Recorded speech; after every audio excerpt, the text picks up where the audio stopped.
আহলে হাদিসরা বলেন আল্লাহ পাক ওপরে আছেন। ওয়াহুয়া ফি জিহাতিল ফওক, এটা নজরুল আবরার কিতাবুল ইমান অধ্যায় পৃষ্ঠা নম্বর 3 আপনারা দেখতে পাচ্ছেন। ওয়াহুয়া ফি জিহাতিল ফওক, এই যে শব্দটা আছে দেখেন, আরও আছে। তো ওনাদের এটা আকীদা, কিন্তু এটা কোরআন হাদিস বিরোধী।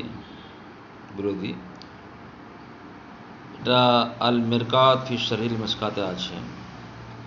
যারা আল্লাহ পাকের জিসিম জিহাতের কে মানেন তাদেরকে 4টে ইমাম কুফরের ফতোয়া দিয়েছে। কি ফতোয়া দিয়েছে? কুফর। বিকুফরিল কাইল বিল জিহাদ ওয়াল জিসিম,